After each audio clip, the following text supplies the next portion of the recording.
My name is Alex Mora. I'm 26 years old, and 3 days ago I realized that something in the boundary waters has been pretending to be me.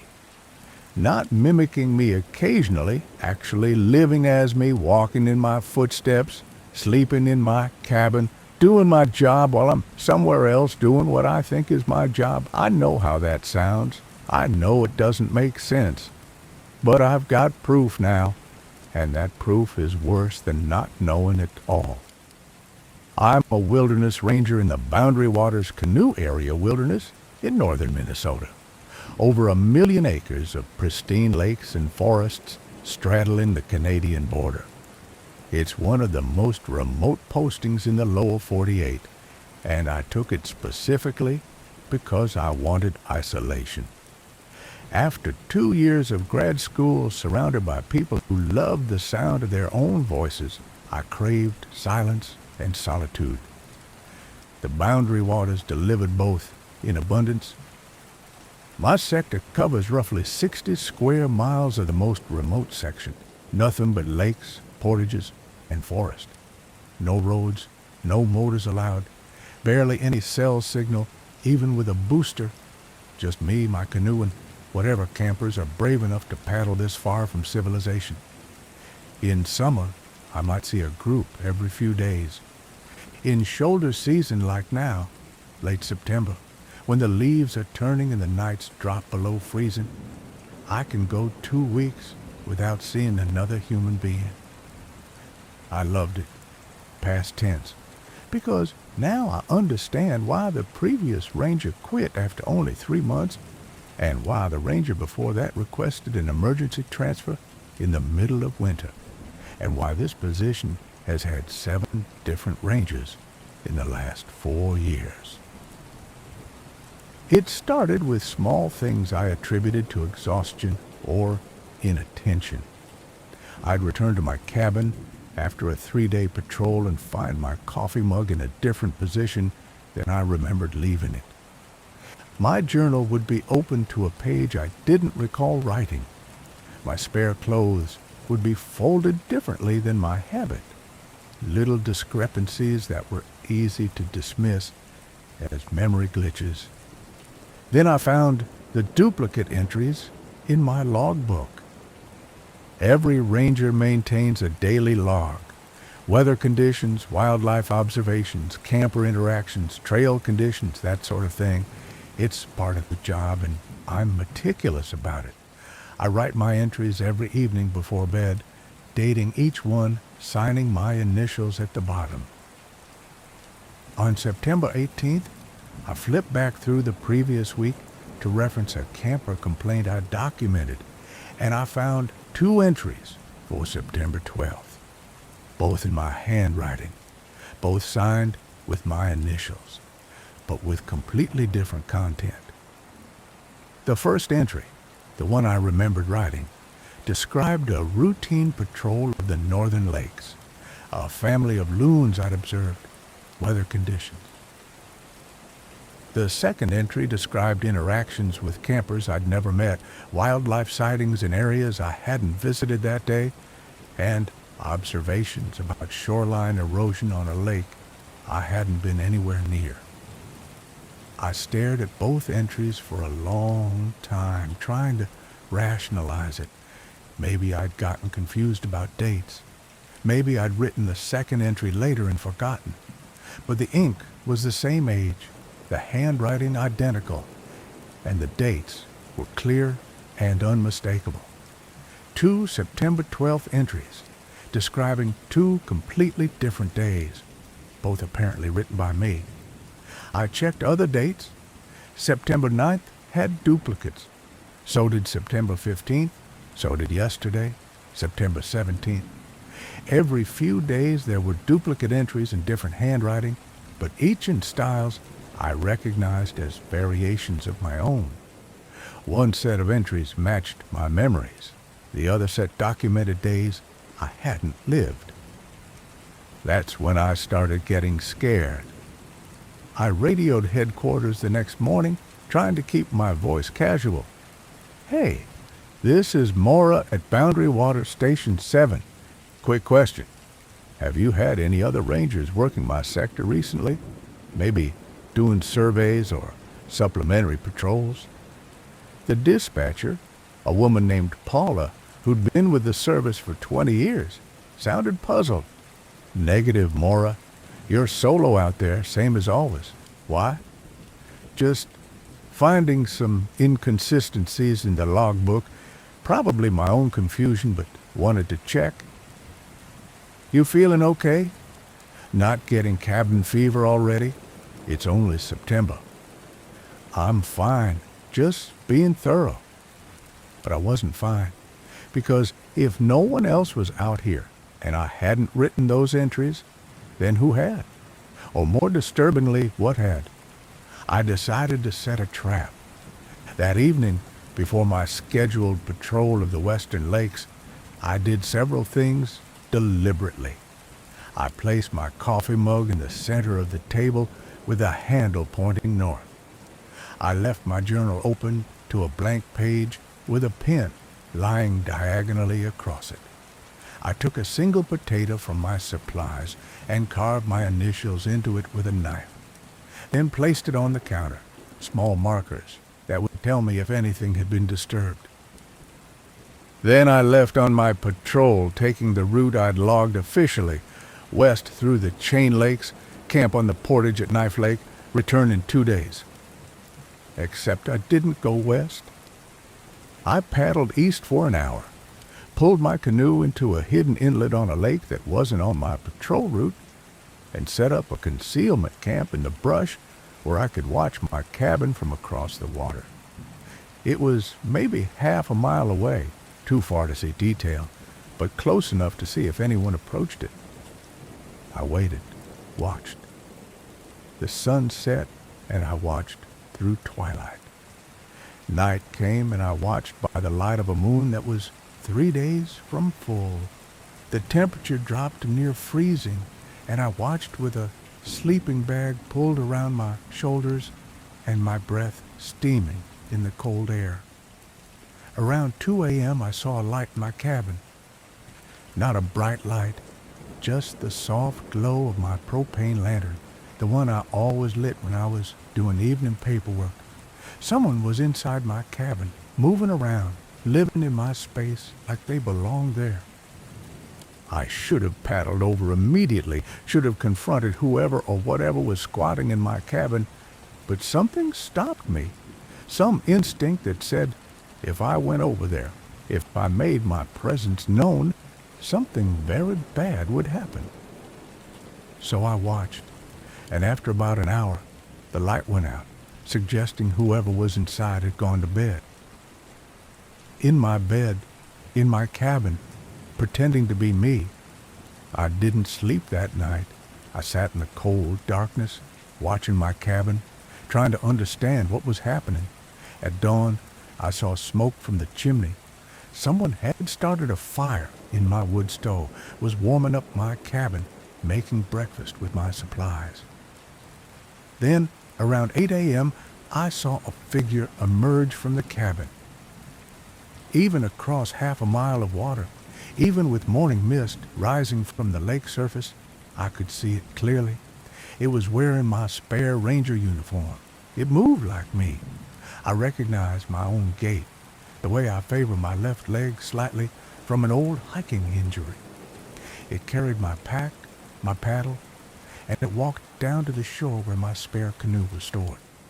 It was me, a perfect copy, down to the smallest details. I watched myself load the canoe, push off from shore, and paddle west, toward the route I'd officially logged, going on the patrol I was supposed to be on, while the real me hid in the bushes like a fugitive in my own sector. The thing that looked like me was doing my job, living my life, being me better than I could be, because it didn't know it wasn't supposed to be here. Or maybe it did know. Maybe that was the point. I waited until it was well out of sight, then paddled quickly back to my cabin. I needed to see what it had been doing, needed evidence that I wasn't losing my mind. Everything was almost exactly as I'd left it. The coffee mug had been moved, handle now pointing east. The journal had been written in, a new entry for today, describing the Western Patrol route, written in my handwriting, but not by my hand. And the potato was gone. Not just moved, completely absent, as if it had never existed. But there was something too, a photograph on my desk that I'd never seen before. It was a Polaroid, slightly faded, showing this cabin taken from approximately where I'd been hiding across the lake. The photo was dated September 19th, yesterday, and it showed my cabin with smoke rising from the chimney and a figure barely visible in the window. Me, or the thing that looked like me. Someone had been watching me while I thought I was alone, photographing my cabin from my hiding place, somehow knowing exactly where I'd be. My hands started shaking. The implications were drowning me. This thing, whatever it was, wasn't just mimicking me. It knew my thoughts, my plans, my intentions. It had known I would try to catch it, and it had been ready. It had been watching me watch it in a recursive loop of observation that made my head hurt. I grabbed my radio. Station 7 to HQ, this is an emergency. I need immediate extraction, and I need someone to come verify my identity when they pick me up. Static. Then Paula's voice, concerned. Mora, what's wrong? What kind of emergency? There's something in my sector. Something that looks like me, sounds like me, is pretending to be me. Long pause. Then, carefully, Alex, I need you to calm down and describe your situation clearly. Are you saying someone is impersonating a ranger? Not someone, something. And it's not impersonating, it is me somehow. It has my memories, my handwriting, my mannerisms. It's been living in my cabin and doing my job while I'm somewhere else, and I don't know which one of us is real anymore. Another long pause. Alex, I'm going to send someone out to check on you. Can you stay where you are? Stay at your cabin? No, that's what it wants. It wants me to stay here so it can... I stopped. So it could what? I didn't know. Just send someone who knows me well enough to tell the difference. Okay, I'm dispatching a team. But it's going to be at least 6 hours before anyone can reach your location. Can you stay safe until then? I'll try. I left the cabin immediately after that call. I didn't trust it anymore, didn't trust the space, the belongings, anything. I loaded essential supplies into my canoe and paddled to a different hiding spot, this time on a small island in the middle of a lake where I could see approaches from any direction. And I waited, watched, tried to make sense of the senseless. The thing that looked like me returned around 2 p.m. I watched it paddle up to the cabin, unload its gear, go inside like it had every right to be there. Watched it start a fire, make dinner, live my life. And then I saw something that made my blood freeze. Another canoe approaching from the east. A ranger canoe, official Park Service gear, with someone in uniform paddling it. The extraction team arriving earlier than expected. I almost called out to them, almost revealed my position, but something made me wait, made me watch. The figure in uniform pulled up to my cabin shore. The me thing came out to greet them. They talked. I was too far away to hear words, but I could see the body language, friendly, casual. The ranger showing ID, the me thing nodding, seeming to accept it. Then the me thing pointed in my direction, directly at the island where I was hiding. The uniformed ranger looked where the me thing pointed, raised binoculars and scanned the water, searching for me, hunting me. And I understood. Whatever this thing was, it had backup. It had called in reinforcements, or maybe there were multiple copies, multiple things that looked like different rangers. The thing pretending to be me had reported me as the imposter, and now I was the one being hunted. I paddled, quietly as possible, using every trick I'd learned in 2 years of wilderness ranging to move without splashing, without sound, without leaving obvious wake. I put islands between me and the cabin, used the shoreline vegetation for cover, moved deeper into the wilderness where even rangers rarely went. I heard them behind me, heard the splash of paddles, the occasional call, "Alex, Alex Mora, we're here to help. Come back to the cabin." But it was my voice calling. The me thing was hunting me, using my own voice. And maybe the other ranger was real and convinced I was the dangerous one. Or maybe it was another thing, another copy. And they were working together to eliminate the original. I paddled until dark, then pulled into a swamp area where canoes couldn't easily follow. I waded through waist-deep water, pulling my canoe until I found a hammock of solid ground under a thick spruce where I could hide. And I've been here for 3 days now. 3 days of hiding, of rationing supplies, of trying to figure out what to do. I've seen them pass by twice, my doppelganger and at least 2 others in ranger uniforms, all searching the lakes systematically, calling my name in voices that sound almost but not quite right. I've had time to think, time to remember things. The previous ranger who quit after 3 months, I met him briefly during the handoff. He'd looked haunted, kept checking over his shoulder, and he'd said something I didn't understand at the time. Don't trust yourself out there. Some days you won't be you. I'd laughed it off as burnout talking. Now I understood. And I remembered something else.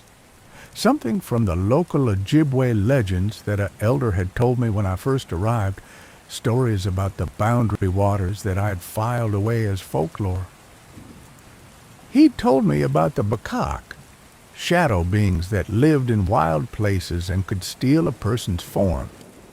They'd watch someone long enough to learn everything about them, then replace them, living their lives while the original person was, what?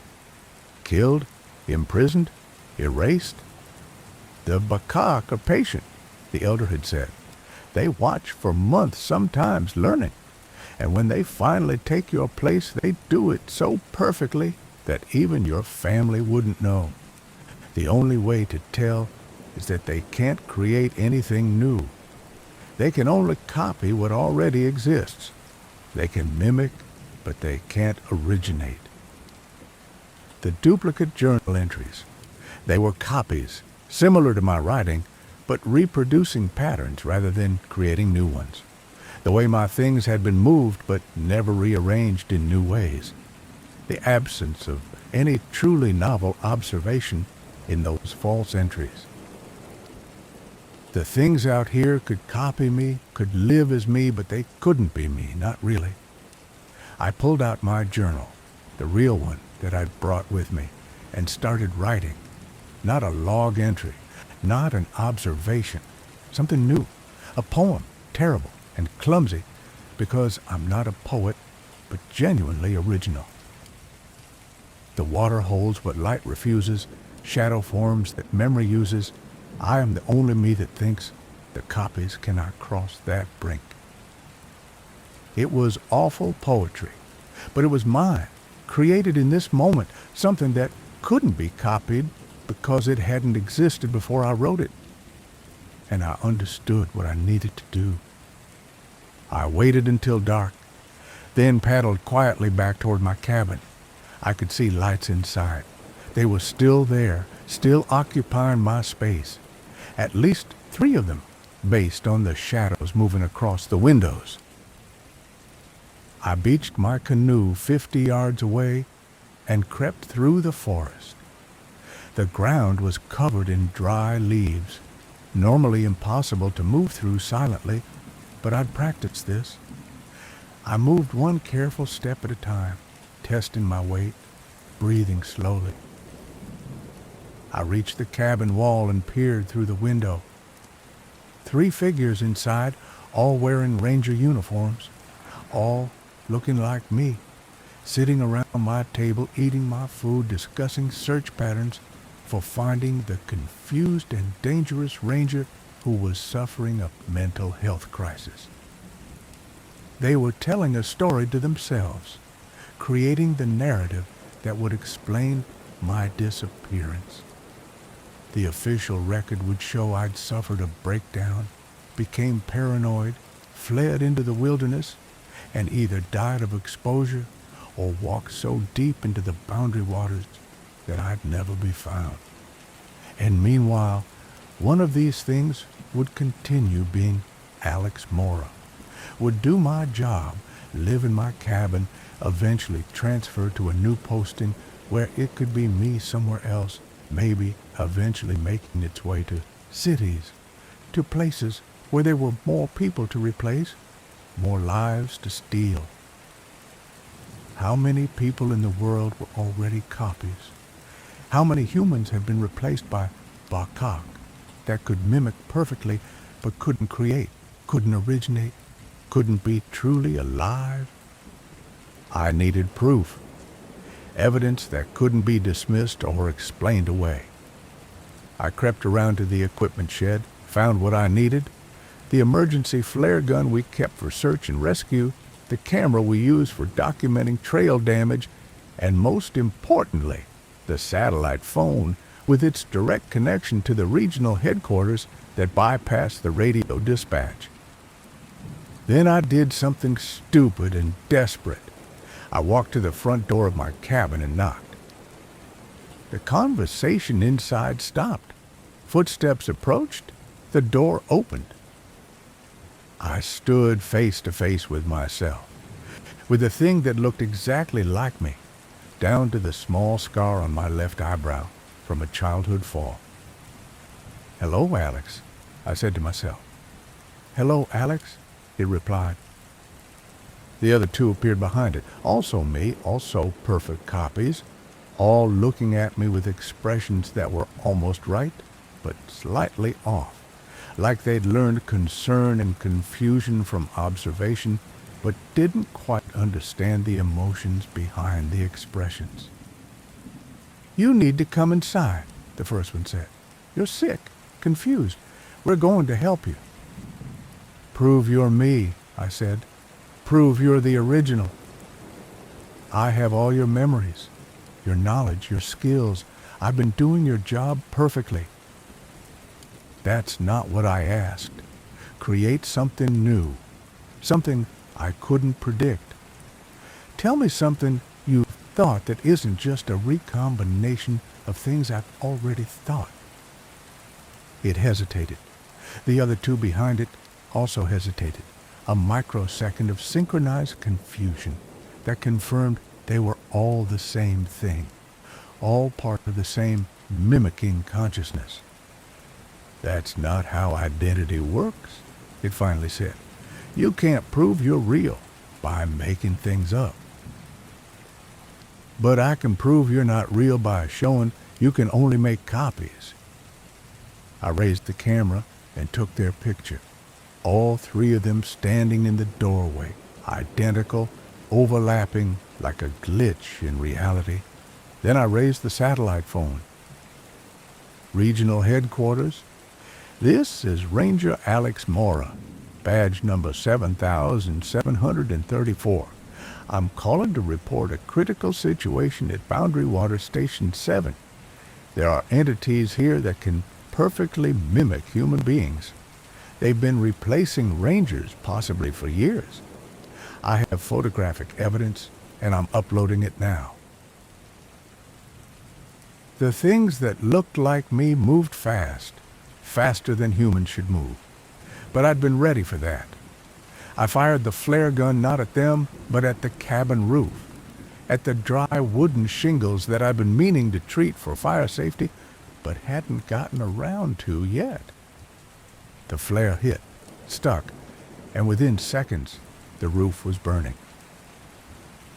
"The cabin's on fire!" I shouted into the phone.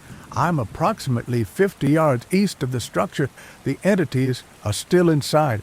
Send emergency response and someone who can verify my identity through information only I would know, and send weapons. They're fast and they're strong, and they don't want to be discovered." The things poured out of the burning cabin, not just 3 now, but 5, 7, 9 of them, all looking like me, all moving with that slightly too fast coordination that marked them as other. I ran, dropped the phone after thumbing the emergency beacon that would transmit my location continuously, ran through the forest in the dark, using my knowledge of the terrain, of the deadfalls and bogs and hidden ravines that I'd spent 2 years learning. Behind me, I heard them, heard my own voice multiplied, calling, "Alex, Alex, stop. You're only making this worse." But there was something else in those voices now, something angry. They'd been discovered, exposed, and they were no longer bothering to perfectly mimic human emotion. The voices had an edge to them, a rage that was cold and patient and utterly inhuman. I made it to my canoe, shoved off, paddled with everything I had toward the center of the lake, where the water was too deep for them to follow on foot, and where, hopefully, help would arrive before they could organize a water pursuit. I'm writing this from that position now, middle of the lake, in the dark, watching the orange glow of my burning cabin on the shore. I can see figures moving around it, more than I thought, dozens maybe, all looking like me, all realized their cover was blown and no longer pretending to be solitary. The satellite phone transmission went through.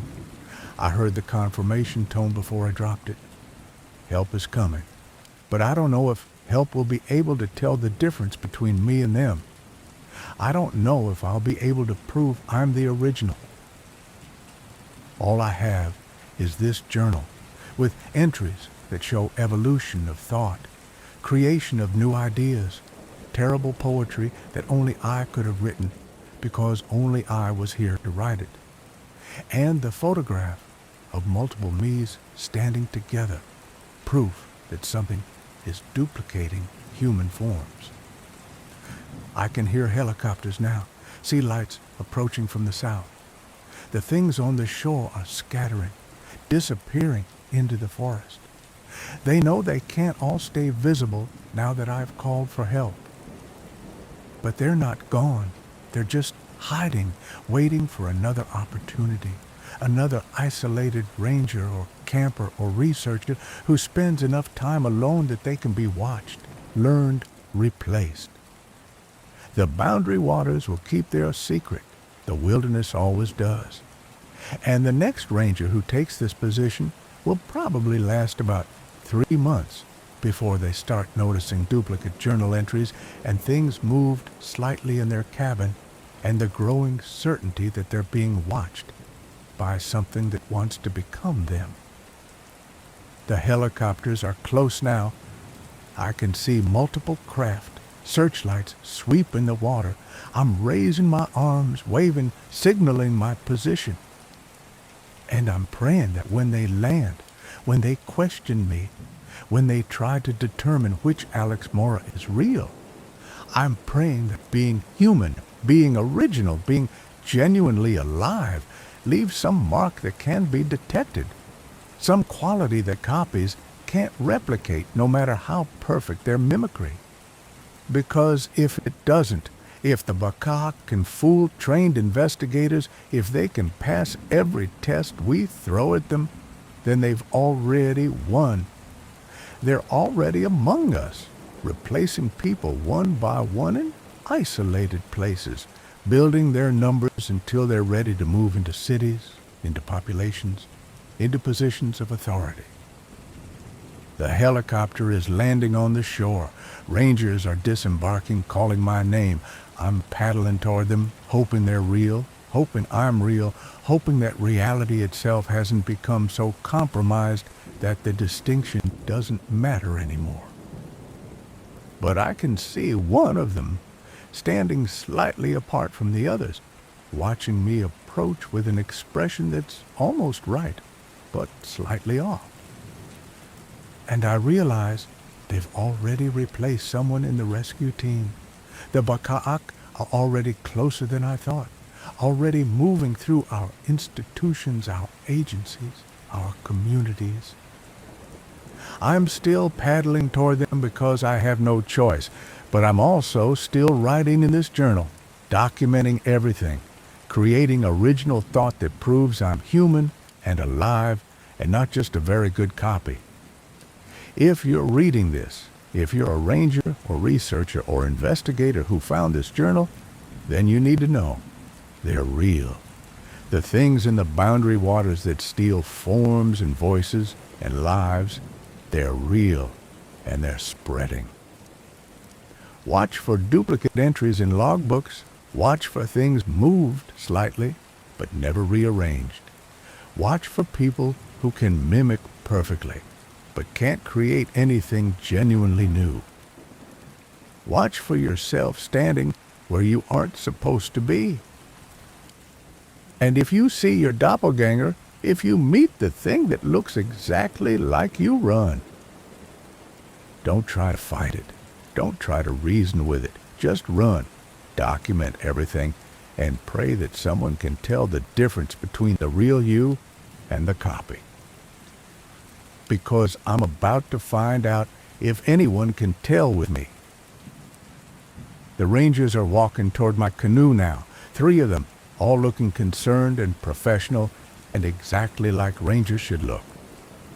But one of them is smiling. Just slightly, just a little wrong.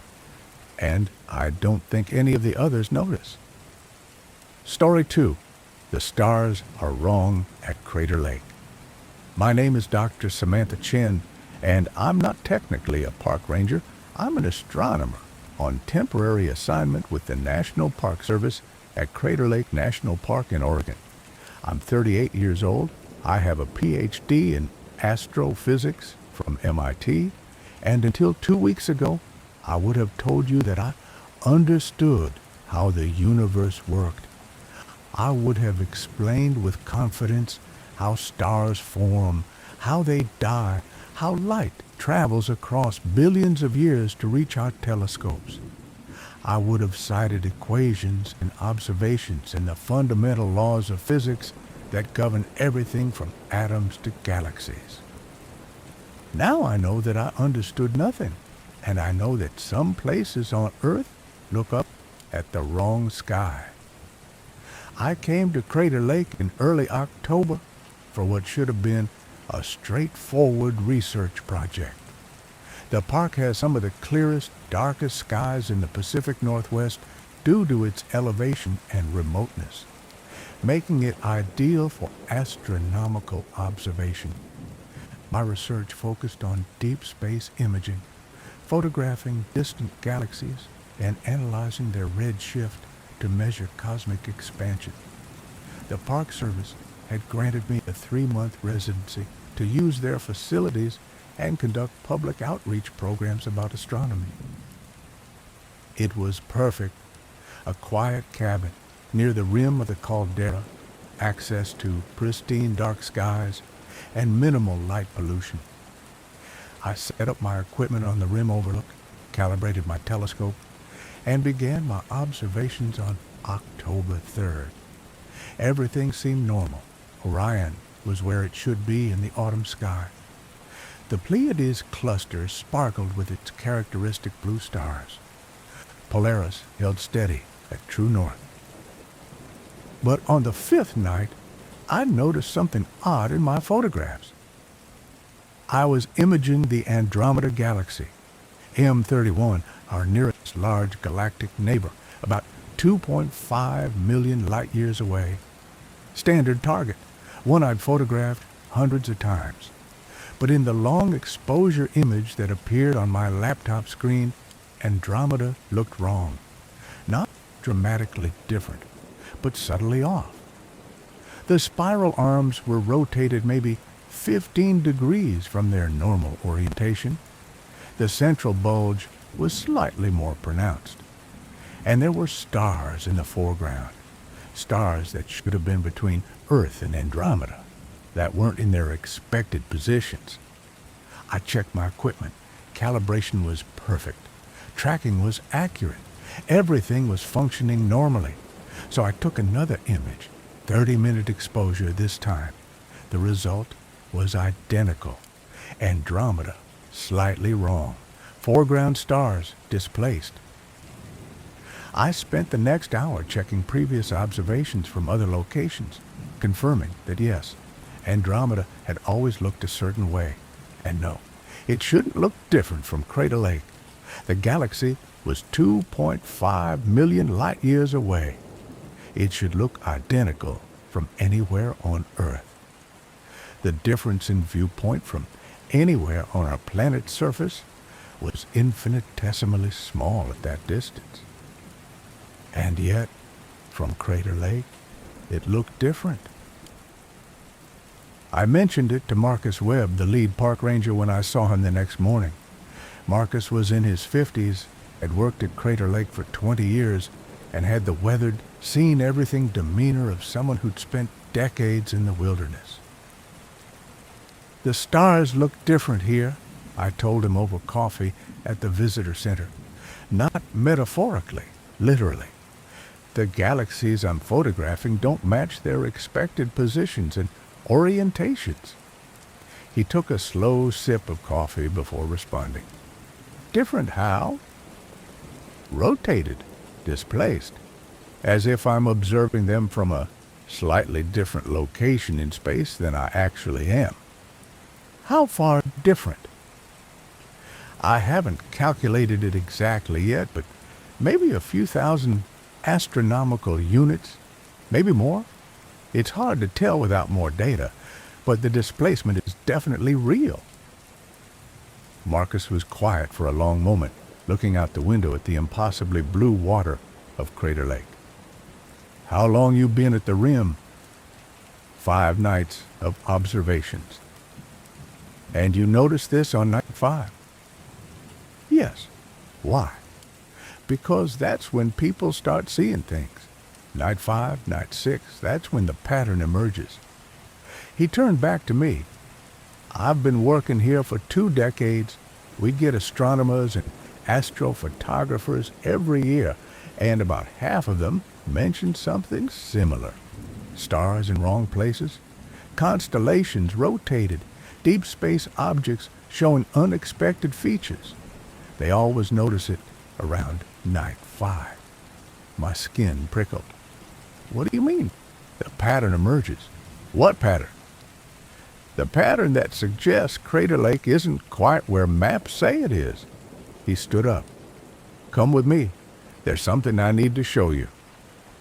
He led me to the Ranger Station archives, a climate-controlled room in the basement filled with decades of records and reports. He pulled out a file box labeled Astronomical Anomalies, Unexplained Phenomena.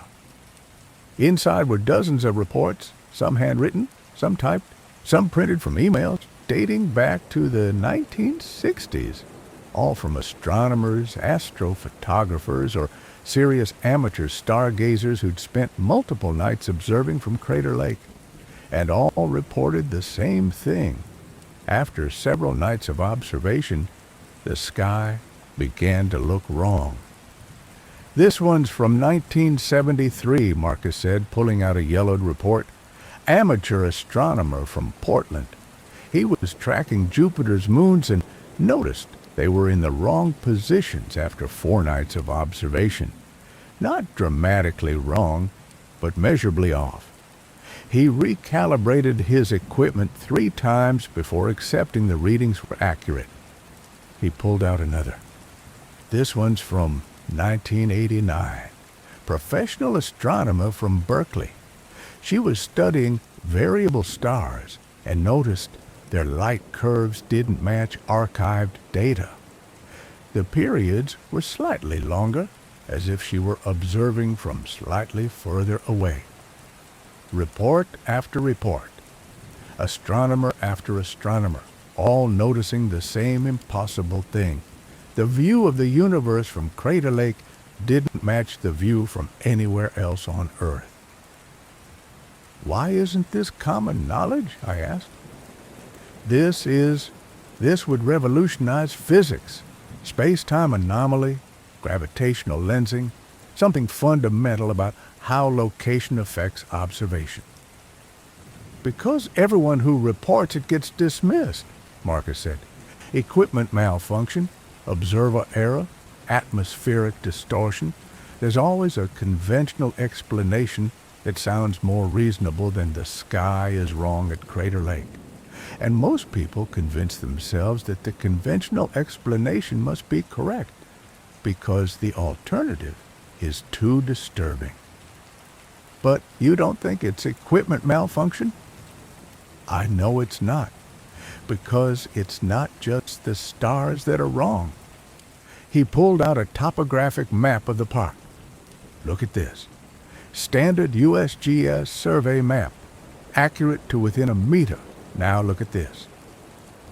He laid another map beside it, this one hand-drawn, detailed, with extensive notes in the margins. This is from a surveyor who worked here in 1985. He noticed that his GPS readings didn't match his traditional surveying results. According to GPS, Crater Lake was exactly where it should be. According to transit and theodolite measurements, using triangulation from known peaks and landmarks, the lake was approximately 2,000 feet northeast of its GPS position. That's impossible. GPS tells you where satellites say you are. Traditional surveying tells you where you are relative to physical landmarks. What if both are correct? What if Crater Lake is in two places at once, or shifts between positions, or exists in some state that makes location a more complicated question than we think? I stared at the maps, my training in physics warring with the evidence in front of me. This doesn't make sense. Space doesn't work this way. You can't have a location that's ambiguous or dependent on measurement method. Tell that to quantum mechanics, Marcus said quietly. Tell that to particles that can be in two places at once until you observe them. He had a point, though applying quantum uncertainty to macroscopic geography was absurd. What do you think is happening? I think Crater Lake is special. I think when this caldera formed 7,700 years ago, when Mount Mazama exploded and collapsed and created this hole in the world, something happened. Something about the violence of that creation, the massive displacement of matter, the sudden void where a mountain had been. I think it created a crack, a flaw, a place where the normal rules are slightly bent. A crack in what? In space, in reality, in whatever fabric holds the universe together. He pulled out one more document, a geological survey from the 1930s. The native Klamath people have stories about Crater Lake. They say it's the battlefield where the sky spirit and the underworld spirit fought. They say it's a place where worlds meet and don't meet. They stayed away from it for generations because they understood it was wrong in some fundamental way. I looked at the perfectly blue water visible through the window. Crater Lake was breathtakingly beautiful. The deepest lake in the United States, formed in the collapsed caldera of an ancient volcano. It looked peaceful, sacred, not like a crack in reality. I need more data, I said finally. I need to document this properly, measure the discrepancies, calculate exactly how far displaced the observations are. Be careful, Marcus warned. The more nights you observe, the worse it gets. People who stay too long start seeing things that aren't just displaced. They're wrong in ways that can't be explained. Stars moving when they shouldn't move. Constellations forming shapes they've never formed. Sky that looks like it's from a different universe entirely. How long is too long? I don't know. But the last astronomer who stayed more than 2 weeks, she left in the middle of the night, packed her equipment, and drove straight through to California without stopping. When the Park Service tried to follow up, she'd quit her position at the university and moved to Kansas, as far from any mountain as she could get. Despite the warning, or maybe because of it, I continued my observations. I'm a scientist. Data and evidence matter more than fear or folklore. If there was genuinely something anomalous about Crater Lake's position in space, I needed to document it. Night 6. Andromeda was more rotated. The displacement was increasing. I photographed the Triangulum galaxy and found it similarly off position. Started a log of stellar coordinates, comparing my observations to archived data. Night 7. The Big Dipper's handle was bent at a slightly different angle. Polaris was 0.3 degrees off from true north. A small difference, but measurable and wrong. Calculated that the displacement suggested an observation point approximately 15,000 AU from Earth's actual position. Night 8. The Orion Nebula showed structure I'd never seen before. The trapezium of stars at its center was arranged differently. The nebula's clouds had different shape. I cross-referenced with every image of M42 ever taken, and none matched what I was seeing. Night 9. Stars were moving, not with proper motion. The slow drift stars show over years due to their actual movement through space, but visibly across the field of view while I watched. Imperceptible to the naked eye, but clear in my tracked time-lapse exposures. Stars tracing curved paths they shouldn't trace, as if the coordinate system itself was rotating.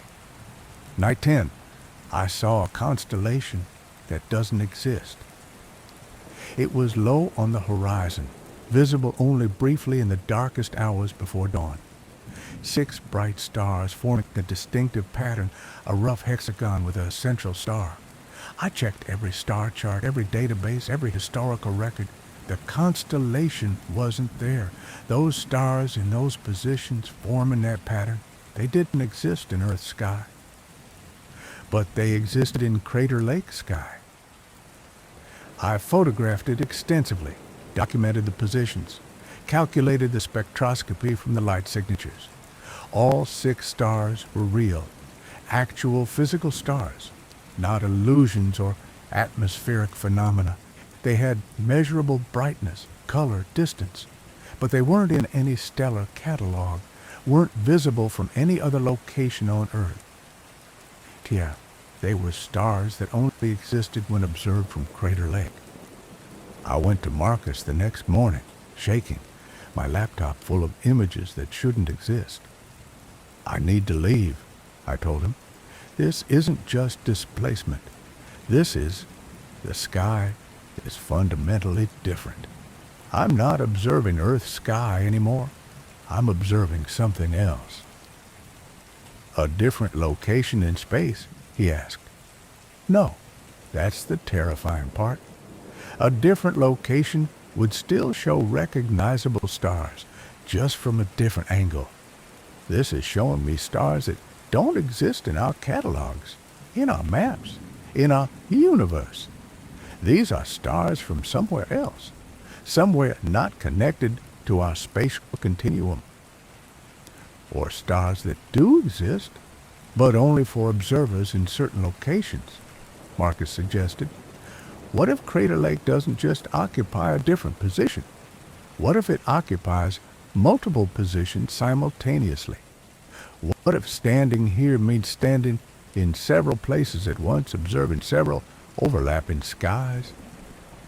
That's not how space works. It's how quantum space works. Superposition. Multiple states existing simultaneously until collapsed by observation. That's for particles, not for geographic locations. Maybe the explosion of Mount Mazama was violent enough to create macroscopic quantum effects. Maybe this caldera exists in a superposition of locations, and when you observe the sky from here, you're actually observing from multiple points in space simultaneously. The idea was insane, but it explained the data better than any conventional physics. I should have left then. Should have packed my equipment and driven back to MIT and published a carefully worded paper about unusual atmospheric effects at high-altitude locations. But I didn't, because I'm a scientist, and I just discovered that the universe was stranger than we'd imagined, and I needed to understand it. Night 11. The Milky Way was wrong. Our own galaxy. The band of light created by billions of stars in our galactic disk. It was displaced, rotated, showing structure from an angle that suggested an observation point thousands of light years from Earth. I was seeing our galaxy from outside our galaxy while standing on Earth's surface. Night 12. I pointed my telescope at Earth. That sounds absurd. You can't point a telescope at the planet you're standing on. But I pointed it down, toward the caldera, toward the water. And instead of seeing rock and lake, I saw stars. Deep space. The telescope was somehow looking through the Earth or around it, or the Earth wasn't there in the direction I was looking. Night 13. The moon was wrong. It was full, as expected, but its surface features were mirrored. The Sea of Tranquility was on the wrong side. The craters were reversed. I was seeing the moon from the opposite side of Earth, or from somewhere that made side of Earth a meaningless concept. Oh, night 14. I couldn't find Earth in the sky. I used my equipment to look for Earth, to find our planet in the view from wherever I was actually observing from. If Crater Lake occupied multiple positions, if I was observing from thousands or millions of miles away, Earth should be visible as a pale blue dot somewhere in the sky. But it wasn't there. I searched for hours, scanning the entire visible sky, looking for a planet with Earth's spectral signature, Earth's size, Earth's moons. Nothing. Earth wasn't visible from wherever I was observing from. Which meant one of two things. Either I was observing from so far away that Earth wasn't bright enough to detect, which would put me millions or billions of light years from home, or I was observing from a location where Earth didn't exist. That's when I truly became frightened. Not the academic concern of nights 1 through 10, but genuine existential terror. Because if I was observing from a location where Earth didn't exist, where was I? Where was Crater Lake? In what version of space did this caldera sit? I went back to Marcus that evening, my hands shaking too much to hold my coffee cup steady. I can't find Earth, I told him. I've been observing from somewhere that Earth doesn't exist. That's not just displacement. That's not just quantum superposition. I don't know what that is. Marcus looked older than he had 2 weeks ago, tired and sad. I was hoping you wouldn't get this far. Most people leave before night 14. How many nights did the last astronomer observe before she left? 17. What did she see? He hesitated, then pulled out one more file from the archives. She wrote this before she left. It's not in any official report.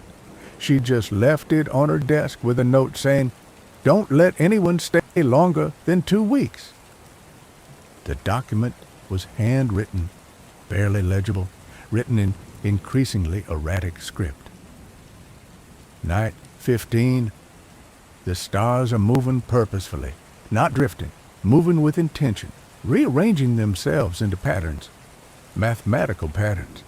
I think they're trying to communicate. Night 16. The sky is full, too many stars, billions more than should be visible. They're crowding together, packing in, filling every dark space between stars. The sky is becoming solid light. I think I'm seeing all the stars, every star that exists, from every position in space simultaneously. The superposition is collapsing, and I'm observing everything at once. Night 17. Something is looking back. When I pointed my telescope at what should be empty space, I saw an eye, enormous, cosmic, made of stars and nebulae and things that aren't matter.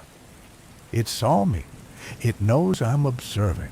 It knows someone from Earth is seeing places we shouldn't see, and it's interested. It's coming closer. Every time I look up, the eye is bigger, nearer, more focused. It's looking for Crater Lake. It's looking for the crack where it can look back. The document ended there. I stared at it for a long time. Did she make it out? Her car was found abandoned in California. She was never in it. She'd stopped at a gas station, gone to the bathroom, and vanished. The attendant said she'd looked up at the sky and started screaming. Because the eye followed her. Because once you've seen it, once you've observed from positions you shouldn't observe from, it knows you exist, and it keeps watching. I looked out the window at the darkening sky. Night 14 turning into night 15. I need to leave. Tonight. Right now. Yes, Marcus agreed. Pack everything. Don't look up at the stars while you drive. Don't stop until you're at least 300 miles away. And don't ever come back to Crater Lake. What about you? You've been here for 20 years. I don't observe. I don't look too closely. I stay in my lane, and I don't try to see what shouldn't be seen. He smiled sadly. But you're a scientist. You couldn't help yourself. You had to understand. I packed my equipment that night, moving as quickly as I could, trying not to look at the sky, but I couldn't help it. As I was loading the last case into my car, I glanced up. The Milky Way was gone. In its place was a solid band of light, so bright it cast shadows, and in that light I saw the structure, the mathematical patterns, the intentional arrangement. The stars were spelling something, words written in stellar positions, messages encoded in light that had traveled millions of years to reach this specific point in space-time where I was standing. I couldn't read it. The language wasn't human. The symbols weren't anything I recognized. But I understood the intent. It was a greeting, an acknowledgement, an introduction from something that existed in the spaces between normal space, in the quantum superpositions where multiple realities overlap. And I understood something else. Crater Lake wasn't a crack in reality. It was a window, a place where observers could see into other positions, other configurations, other possibilities of how space could be arranged. The native Klamath had been right. It was a place where worlds met. But the problem with windows is they work both ways. When you look out, sometimes something looks back in. I drove. I drove through the night without stopping, without looking at the sky, radio blasting to drown out any thoughts about what I'd seen. I made it to Sacramento by dawn, checked into a hotel, and slept for 16 hours. When I woke up, I checked my email. There was a message from Marcus. Time-stamped 3 hours after I'd left. Sam, something happened after you left. The sky over Crater Lake changed. All the stars went out for exactly 3 seconds. Total darkness. Then they came back, but different. The constellations are completely wrong now. Not displaced, replaced. These aren't stars from any position in our universe. I'm evacuating the park and recommending it be closed indefinitely. Don't come back. Don't think about what you saw too much. And whatever you do, don't try to calculate where you were actually observing from. Some mathematics aren't meant to be solved. M. I haven't been back to Crater Lake. I've returned to my position at MIT, resumed my normal research, published papers on safe, conventional topics like galaxy rotation curves and cosmic microwave background fluctuations. But I think about it every night. I think about the window that exists in that caldera, the place where observers can see into spaces they shouldn't access. And I think about the eye I almost saw, the thing that was looking back through the window, trying to find its way through to our version of space. Crater Lake National Park was closed for geological instability 3 days after I left. The official story is that new seismic activity requires extensive safety evaluation. But I know the real reason.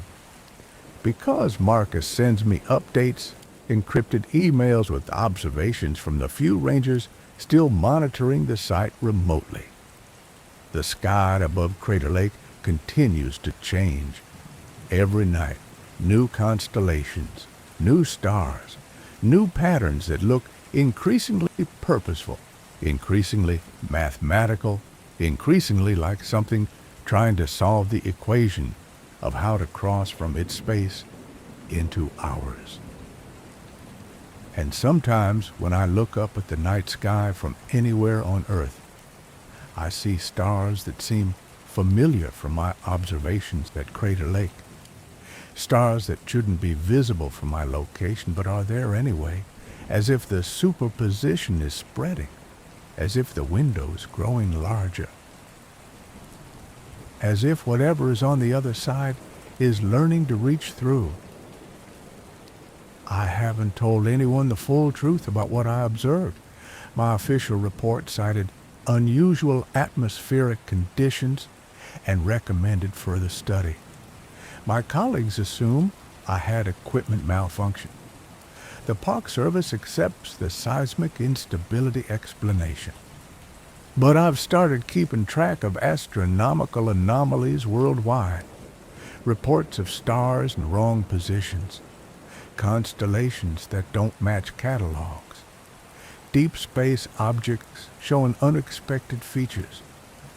They're increasing. Slowly but steadily, other locations are starting to show the same displacement effects I documented at Crater Lake, as if the window is spreading, as if reality is cracking in multiple locations, as if something is systematically finding all the weak points where worlds can meet. Last week, an amateur astronomer in Montana reported seeing a constellation that doesn't exist.